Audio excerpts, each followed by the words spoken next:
Welcome to Choice Classic Radio. Like us on Facebook, subscribe to us on YouTube, and help keep this show alive by donating at choiceclassicradio.com. For more of your favorite old-time radio shows, join us on our companion podcast, Choice Classic Radio Detectives, where we bring to you tales from the greatest detective shows the golden age of radio had to offer. And now, with 31 episodes made from 1941 to 1942, we bring to you Dark Fantasy.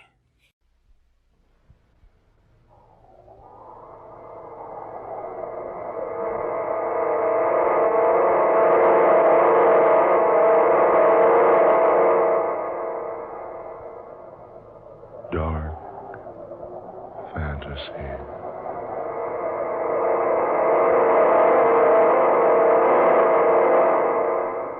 I am the skipper of the Sea Phantom.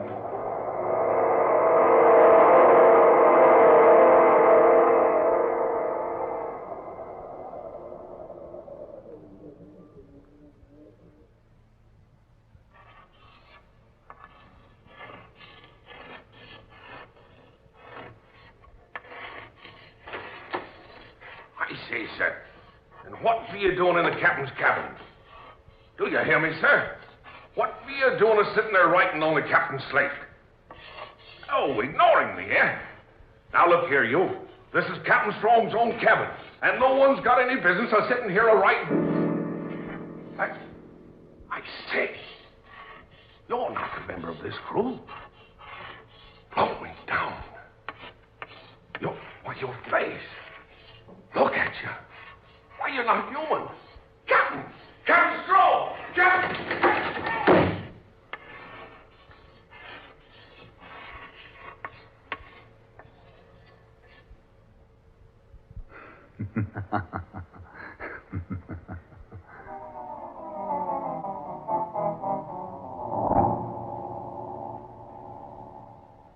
Captain Strong! I say, Captain Strong! Captain Strong, sir! Yes, Isaac. What is it, man?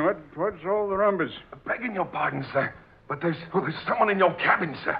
Well, who is it? What's that, Isaac? There's someone in the captain's cabin, sir. Who is it? I don't rightly know, sir. Well, didn't you see who it was? Yes, Mr. Wilson, that I did, sir. But the captain always locks his cabin. Don't you, Captain Strong? I do, but I could have forgot. Well, it wasn't locked just now, Captain. You say you got a look at the man? Aye, sir, and full in the face, Captain. If you can rightly call it a face. What's that? What do you mean, Isaac? Yes, man. Speak up. What are you trying to tell us? I mean, sir, the man ain't human. He's nothing but a skeleton. What? Nonsense, Isaac. Oh, no, sir, and that is not. I seen him, sir. Look plumb into his face, I did. And there's nothing there but bones. White, bleached bones, sir. Oh, that's ridiculous. With empty eye sockets and a gaping mouth, and he was writing on your slate, sir. Writing on my slate? Aye, Captain. Writing with a piece of white chalk held between his fingers. Fingers with no flesh on them, sir. Well, you've been dreaming, Isaac. Come on. Let's get down to my cabin and have a look. Come along, Mr. Wilson. Right, Captain. Isaac, come on. Aye, sir. Well, it's impossible for anyone to be in my cabin. All hands are either on deck or down in the engine room. That's what I say, Captain Strong. He ain't one of the crew. He ain't rightly nobody, sir. Unless you want to call a spirit somebody. Isaac, stop that sort of talk. No, but it ain't no sort of talk, sir. Begging your pardon, Mr. Wilson. I seen him with my own eyes. Sitting there, dressed in some sort of getup I ain't never laid eyes on before. He had his back to the door, and he was writing on your slate with a chalk, Captain. I spoke to him, but he didn't pay me no mind. Just kept right on with his writing. Then I got closer to him, and he still didn't look up. So I stooped down and peered into his face, I did. And then I seen he wasn't nothing but a skeleton, sir. Well, if you were a drinking man, Isaac, I'd have you flogged and put in irons. I'm not so sure he hasn't been at the keg, Captain. Begging your pardon, sir. You'll see for yourself soon enough. Here's the hatch. You first, Captain.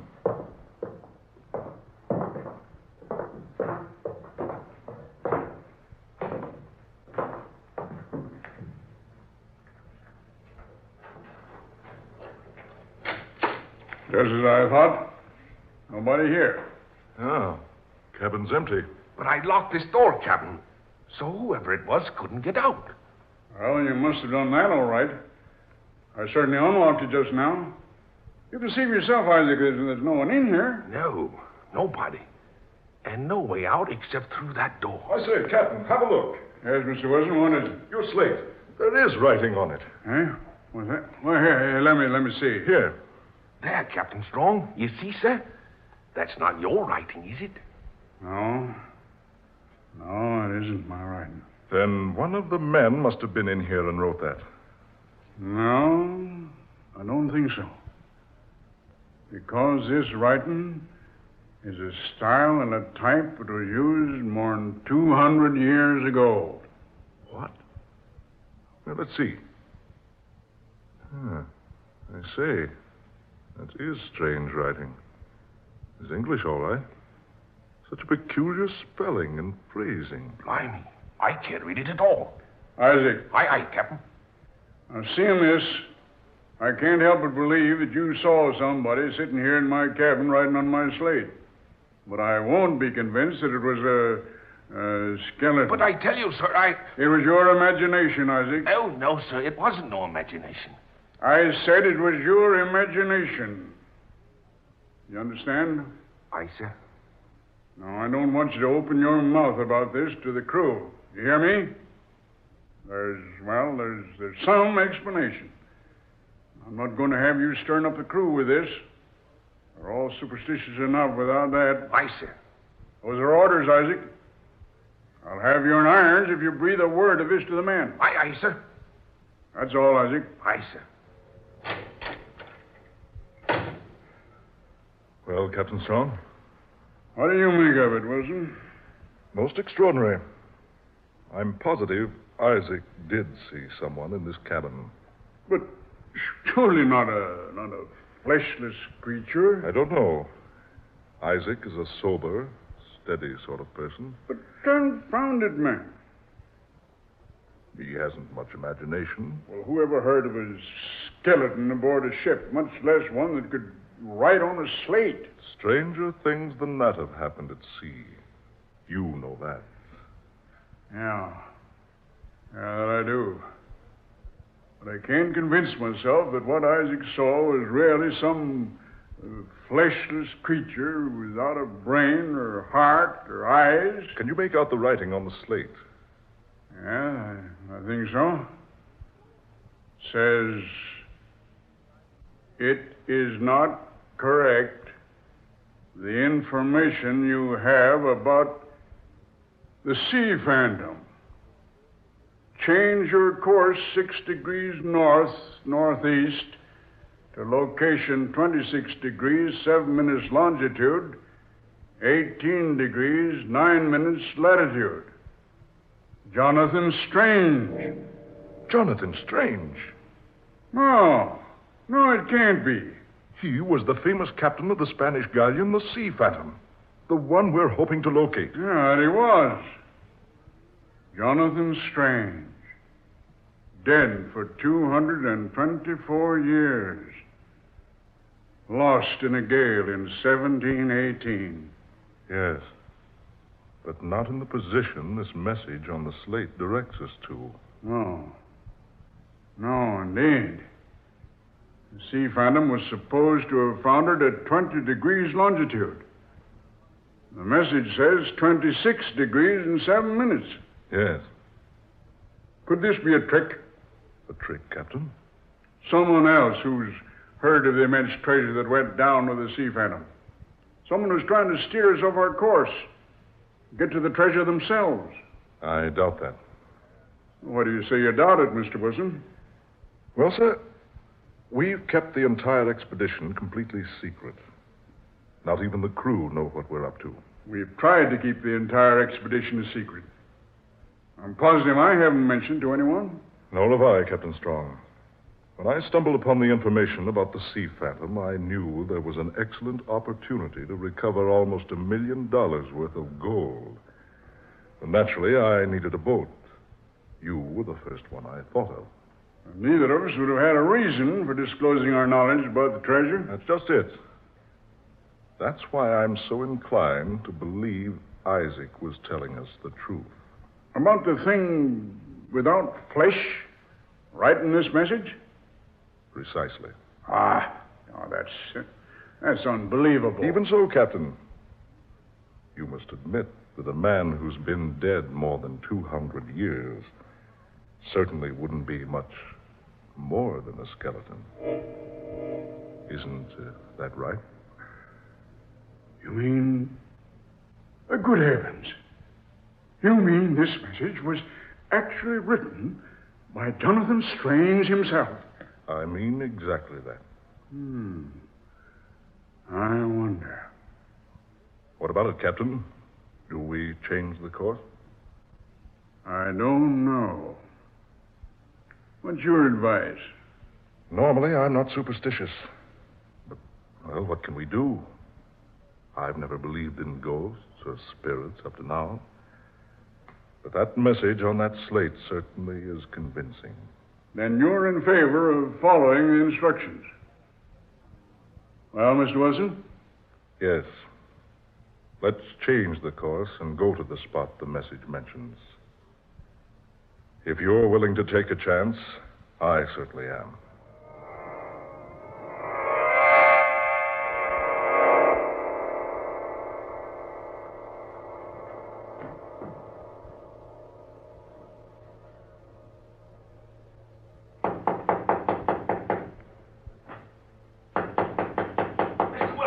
Mr. Wilson, sir. I say, Mr. Wilson, sir. What's the matter? Who's that? Mr. Wilson. Yes, who's there? Me, sir, Isaac Newton, sir. Well, come in and stop that noise. Now, what in thunder's gotten into you, waking me up in the middle of the night? What time is it anyway? 8 bells, sir. Midnight. Midnight. A big day ahead tomorrow. Oh, confounded man, what do you want? Well, I'm standing watch alone tonight, sir. Maybe I should have told this to the captain, but I come to you first. Well? I've just sighted a boat to the port side, sir. Well, have you identified her? Oh, no, sir. You see, well, she ain't carrying no lights, sir. No lights? Oh, no, sir. And she's not like any ship I've ever seen, sir. To the port side, you say? Aye, sir. She's riding with full sail. What? Aye, sir. She looks to me like one of those old-time boats you see in pictures. Hand me my boots there, Isaac. I'll come up on deck and have a look.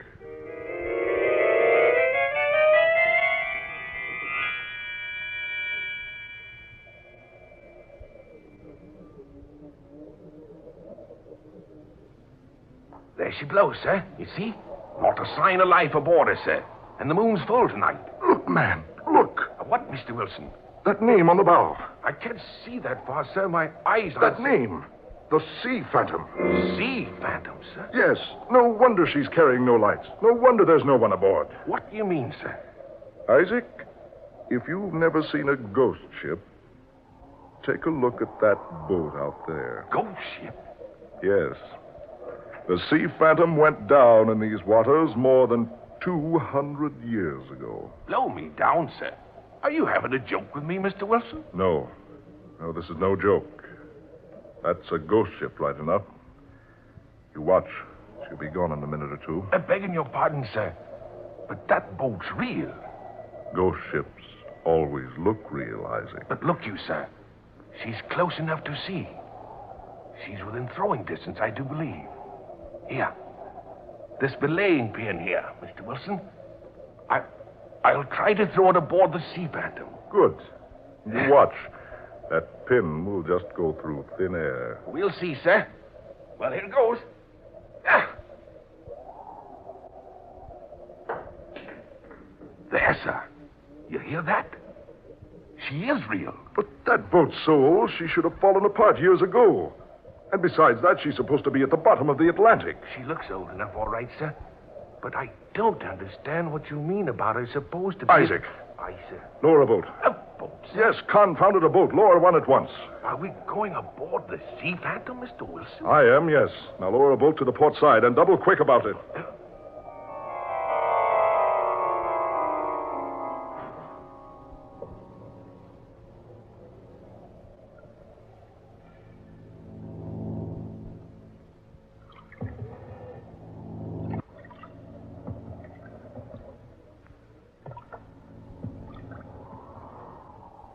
Stop rowing now, Isaac. Ease up alongside. Aye, sir. Tie up to that rope hanging there. Right, sir. There. All set, sir. Right. Well, you stay here and watch, Isaac, while I go aboard. If I'm not back in a half hour, come aboard looking for me. Aye, sir. Half an hour, sir. If you're not back by then, sir, I'll come aboard after you. Keep a sharp lookout, Isaac. Let me know if you see anybody aboard. Aye, sir.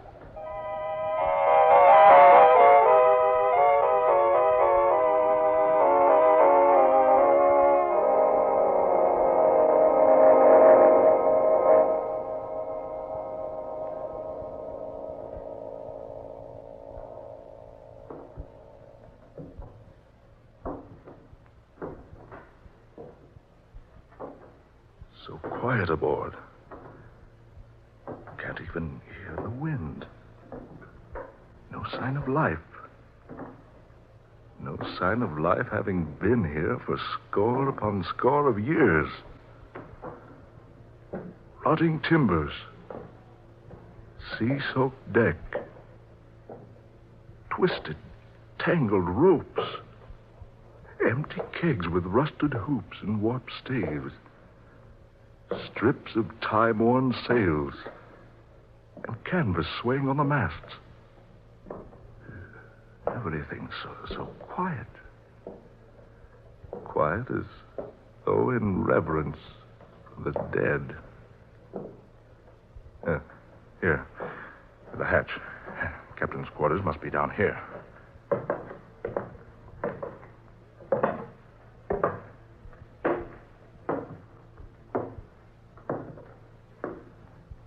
Yes. This must have been his hangout. Let's have a look. A light burning in here. Hey, say, what's that? Oh.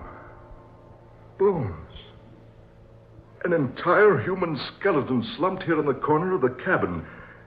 As though a man had propped himself up there and died. Exactly, my friend. Who's that? Did someone speak? Certainly, me. But where are you? Over here. But I don't see you.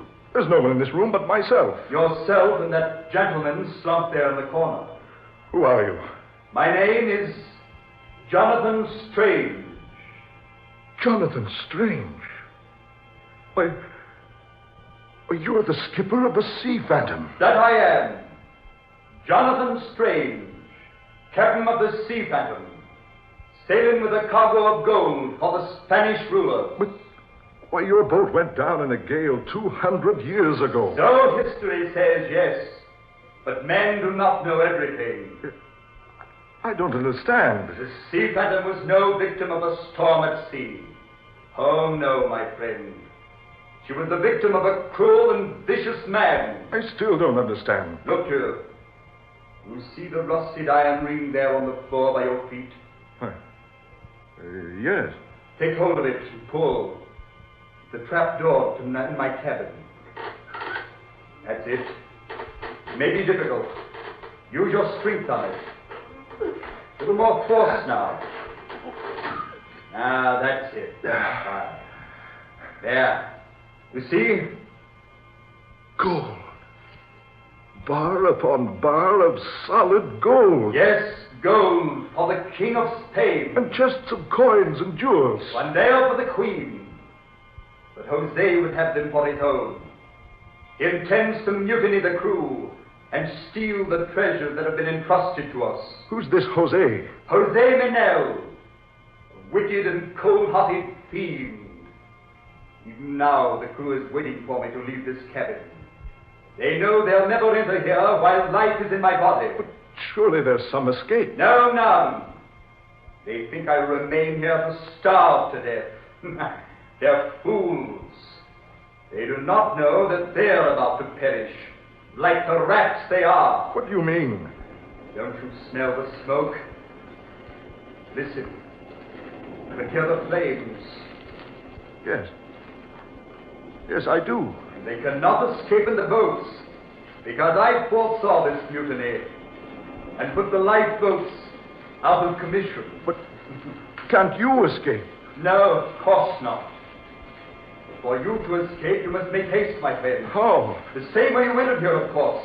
Hurry now, my friend, and take this with you. What is it? What are you giving me? You'll see. Hurry now. There's no time to waste.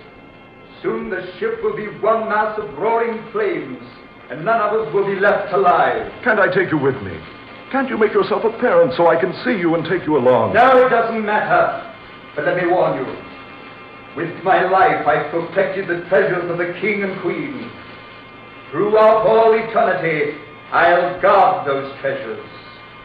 It will not be wise for any man to attempt to obtain them for his own. Yes, Jonathan Strange. I believe I understand exactly what you mean. That's why you brought me here. To show me. Exactly. I must hurry. Mr. Wilson, sir. Are you in there, Mr. Wilson? Isaac, is that you? Aye, sir. Blowing down, Mr. Wilson. This beastly bolts of fire. If we don't get over here in a jiffy, we'll be paying a visit to Davy Stone's locker before we do it, sir.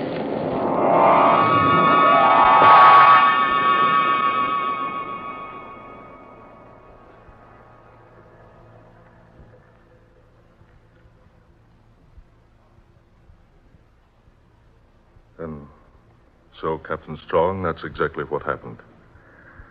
And I repeat, it was no nightmare. Isaac here can vouch for that. It's the very truth, Captain Strong. Word for word. So help me heaven. And that was fair warning. And whoever attempts to get the treasures of the Sea Phantom is doomed. Aye, sir. Just as those mutineers were doomed 200 years ago, sir. It's odd. Very odd. I'm amazed you or the others of the crew weren't awakened by the sound of the fire. No? None of us heard a sound. The men don't even know about it now. I wouldn't have known about it myself if you two hadn't told me your story. If I hadn't seen those bits of charred wood floating on the surface this morning. It was a huge treasure, Captain. I saw it in its hiding place, beneath the skipper's cabin. And you got none of it? Not a single bit. Oh, wait, I almost forgot. Just before I left the boat, this thing was handed to me. Handed to you? But I thought you said there was nothing in that cabin but a pile of bones. Yes. Yes, that is right. But this seemed to come, well, almost out of nowhere. And it was placed very firmly in my hands. He sure enough had it in his hands when I broke into the cabin, sir. Let's have a look. Why, this was the ship's log. The log? Yes. The complete log of the Sea Phantom's voyage. From the date of sailing, right on up through the mutiny. Look. This writing. It's the same hand. The writing on my slate and the writing on this paper are the very same. Curve for curve, angle for angle. Here, let me see. Oh, I say, Captain. Yes, Mr. Wilson. Look here. On this last page.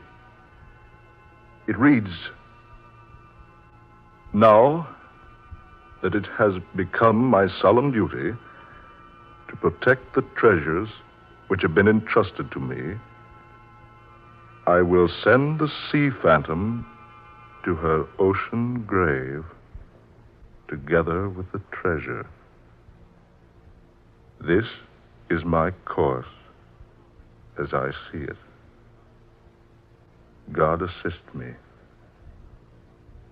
Jonathan Strange, May 29th, 1718.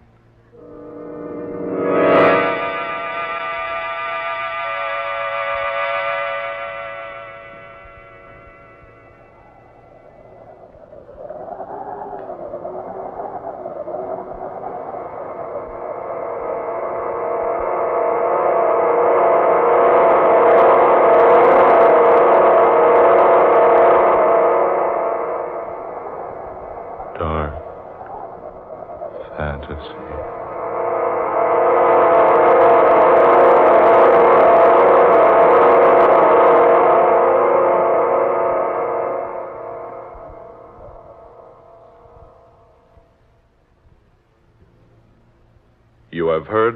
The Sea Phantom.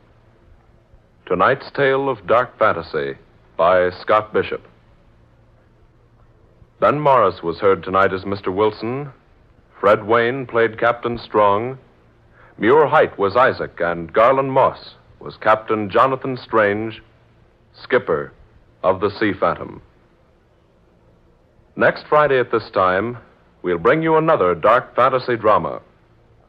Being the 13th story in this series, and next Friday being Friday the 13th, Scott Bishop defies superstition utterly and completely to bring you one of his most exciting and unusual tales. Listen for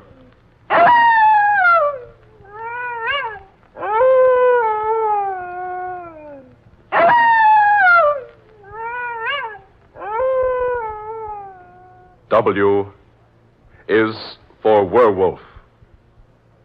A weird adventure laid upon a sunny tropical island where all seems peaceful and serene, but where a grim and vicious destiny festers slowly into breathtaking, unbelievable reality. Dark Fantasy originates each Friday night in the WKY studios, Oklahoma City. Tom Paxton speaking. This is the National Broadcasting Company. That concludes today's episode. We'd like to thank you and remind you to donate at choiceclassicradio.com. Remember, your donations make episodes like this possible.